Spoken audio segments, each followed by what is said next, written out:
Now, from Wish TV, your local news source, this is All Indiana Politics. Good morning and welcome to All Indiana Politics. I'm Garrett Bergquist in for Phil Sanchez. Pressure continues to grow on Republican state lawmakers over whether or not to call a special redistricting session. Attorney General Todd Rokita has added his voice to the mix. He claims without offering evidence, people in the country illegally inflated the last census. He talked to our Tim Spears. And under the census rules, then that has inflated their numbers, increasing their congressional representation while diluting the representation of states who haven't done that, like Indiana. So that's one reason to correct that problem now. The other reason is that the census itself, the last time it was done in 2020, undercounted. I don't know if it was on purpose or just a coincidence or what, undercounted more conservative states and overcounted more liberal states like Massachusetts and California again. So that bad data needs to be corrected because, again, the liberal viewpoint is being overrepresented in Congress and the conservative viewpoint is being underrepresented. So that's two reasons right there. Does just simply redrawing maps actually fix the data, though? No, it doesn't fix the data, but it compensates for the bad data. How do you know that it's properly compensating it without a new census? Well, because if you draw the maps differently in Indiana, the idea would be that you would get more conservative representation. You're right, only the voters can ultimately determine that. So, it's not the data doing it, it's not the General Assembly doing it, it's the voters choosing who they want to choose. But right now, if you look at across the nation, the Hoosier voter viewpoint is being underrepresented. If the simple argument is essentially like undocumented immigrants are inflating these numbers, I mean, the census counts who's foreign born, who is a citizen. Why doesn't Congress just simply pass a law that says, hey, look, we're going to know what the population is overall. We're just not going to count that towards congressional representation? I don't count on Congress to do much of anything. I don't think Congress can barely tie its shoes these days. So, the state, everything I do in this office is about states' rights and sovereignty and us and the states actually solving the problems that Congress won't. So, this issue is no different. I don't wait for Congress to fix this. Indiana has an opportunity to fix this. It'll be up to the governor and the legislators, the governor whether to call the session, the legislators, even if the session's called, whether to do redistricting or not. So it's not my decision there. I support them in making a change, though. When you're fixing Indiana's maps to compensate for another state's maps, does that actually fix the problem, or does that just double down on it? Well, you can't, it's the old adage, fight fire with fire, If it's the reason why one-sided truces don't work either on social issues. You just get run over and you end up having CRT in the classroom and other things, and DEI and other terrible situations that we battle every day against here in this office. Same with redistricting. If this is the way they're playing, it's unfortunate, but we have to fight fire with fire. In 2010, you suggested banning using political data in drawing maps. What changed? Nothing changed. It's completely consistent. Nothing changed from then to now. Census data isn't political partisan data. I'm not sure, I'm still not for using primary voting data necessarily to build the districts. But when the census data is flawed, you ought to look at redistricting and see where those flaws are and correct for those flaws. But when we're talking about redrawing Indiana's maps, especially with kind of the example that's been floating out around there, it's about making Republican majority districts. It's not about evening out population. Well, I'm not familiar with any maps that you're talking about, but just looking at the general election data, right? Not the primary partisan data. Looking at the general election data, you can tell that Indiana is voted overwhelmingly for President Trump, voted overwhelmingly for Republicans. Having congressional districts that reflect that general election data and accounting for the bad census data seems to me to be a good process to undertake. What would you say to people who are saying, well, you're snuffing out the minority voices in the state? Well, the practice of redistricting and the very representation of people in Congress is based on majority. Our Constitution's based on majority. You can argue that it's illegal to have minority districts, minority participation districts, not minority ethnic. The very idea of representation in Washington, D.C. is based on majority rule. It's based on the utilitarian concept of a higher number of voters. Another thing about my redistricting stance from when I was Secretary of State that's consistent here, I am vehemently opposed to having some unelected, independent, quote unquote, commission do this. Because every quote unquote independent commission ends up in this state or in this country becoming a liberal commission. This process, this task should be done by people that are accountable directly to voters. And those are our elected representatives and senators. Meanwhile, I obtained a potential congressional district map that is circulating among Republican Party insiders.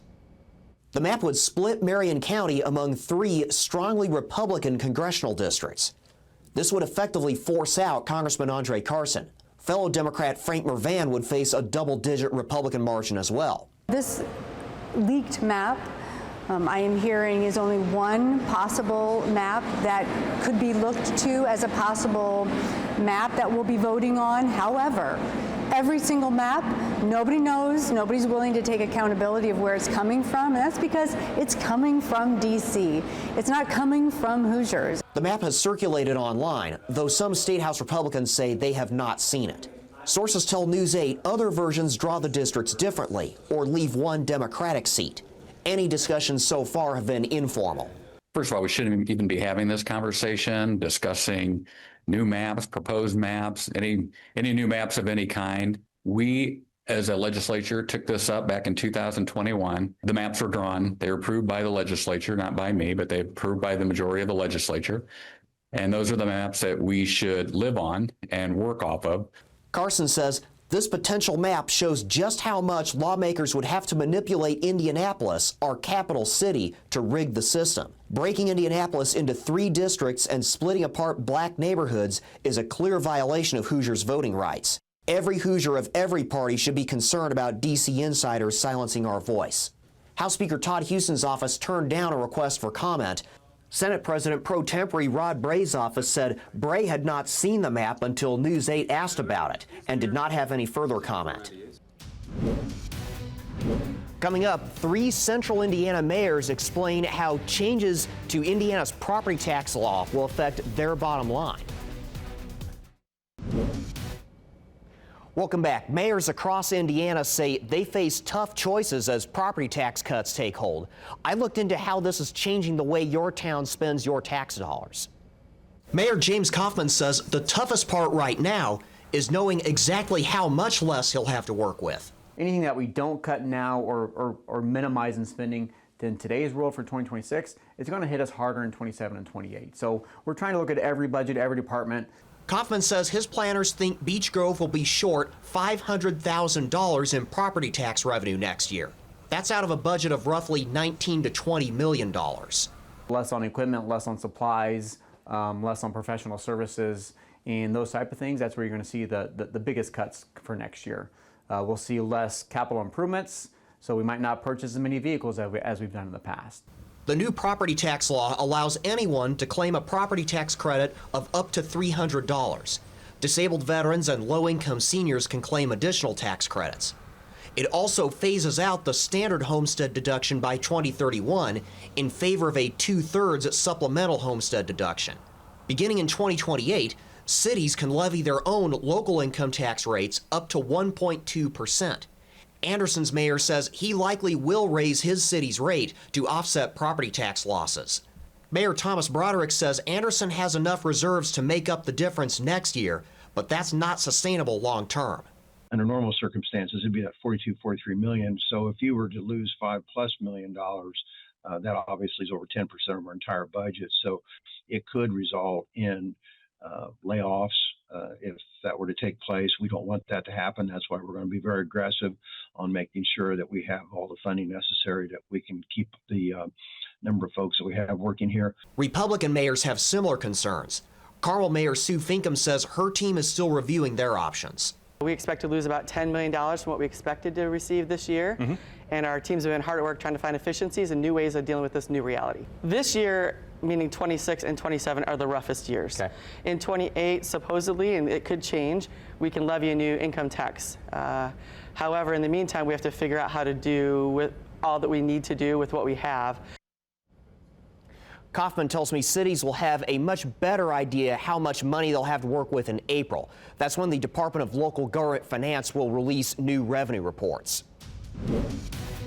Coming up, Indiana's best political team evaluates numbers that show a 5-year low in crime in the Circle City.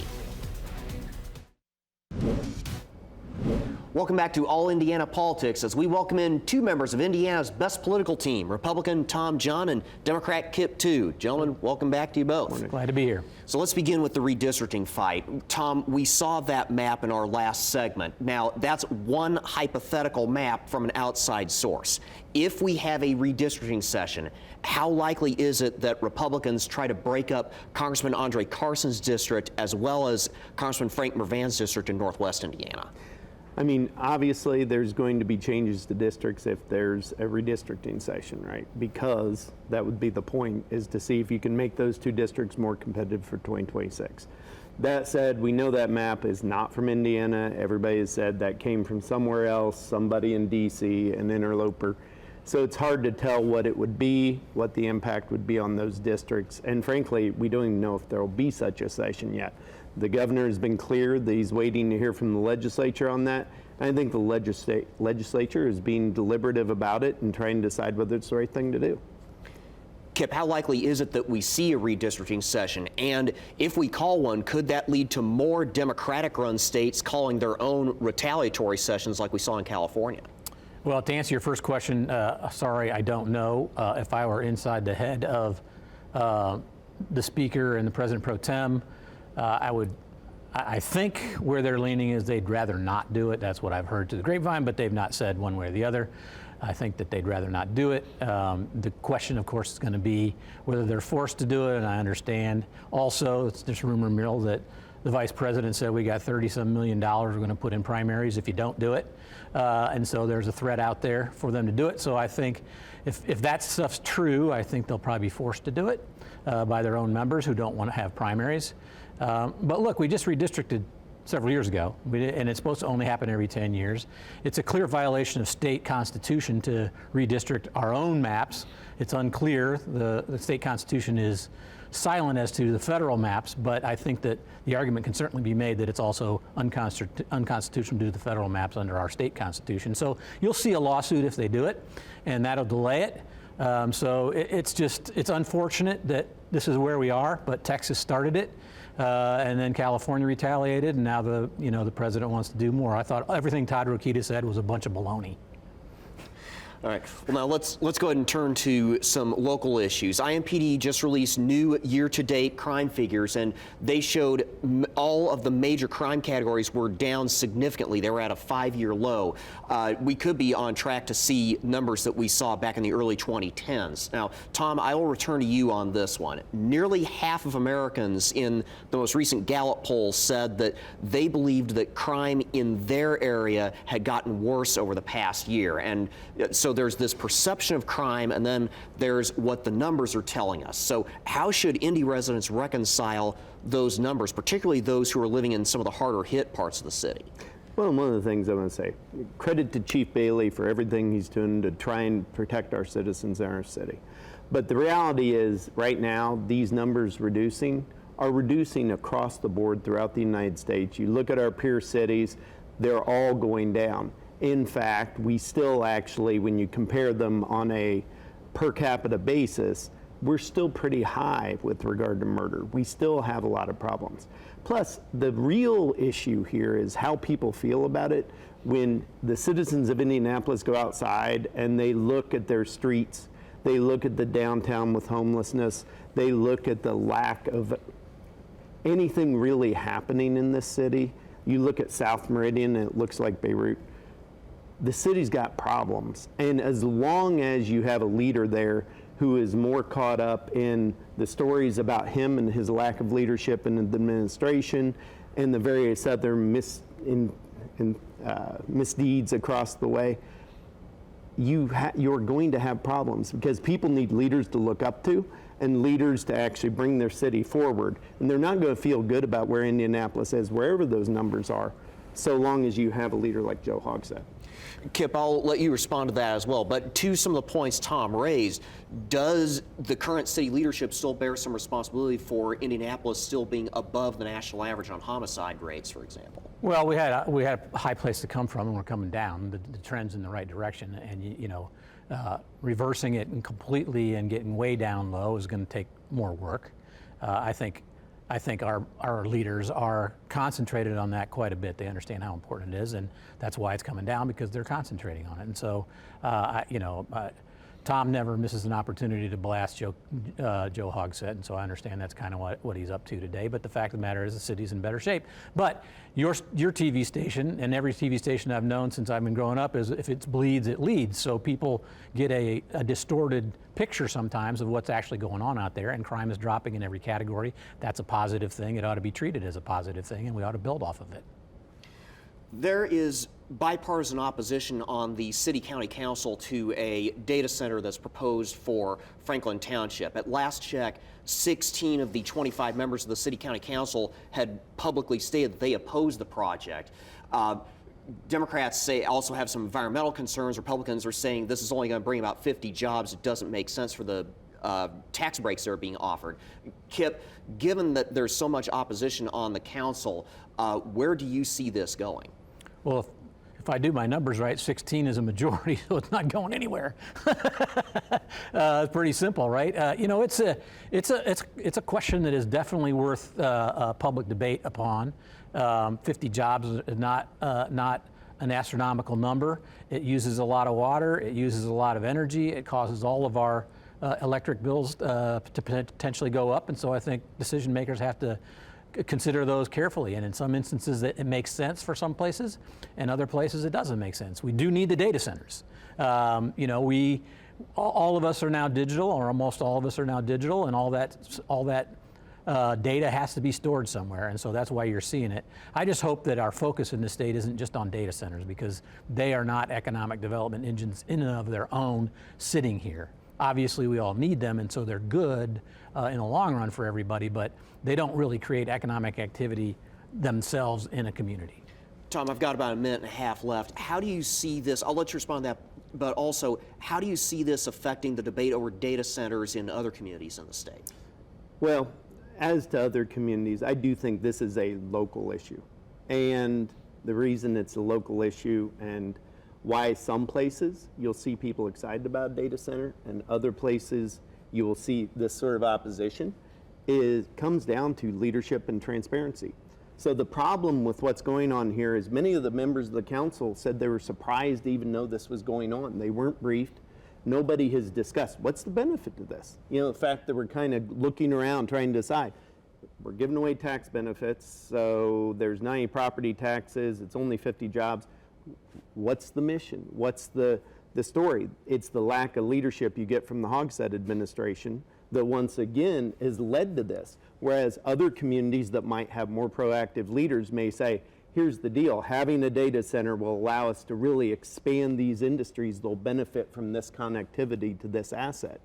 And the lack of real vision from this administration is why you have something that's a one-off. It's not clear if it's a good idea or not.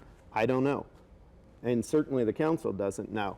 And nobody has actually brought them into the discussion and said, is this the right thing or not? Or this is why we think it's the right thing, and made the sale, because you just don't have that kind of leadership in the city right now. Unfortunately, we're going to have to leave that there. We're out of time. Kip and Tom, thank you both for coming in today, and we will be right back. Thank you for joining us for All Indiana Politics. We'll be back here next Sunday morning at 9:30.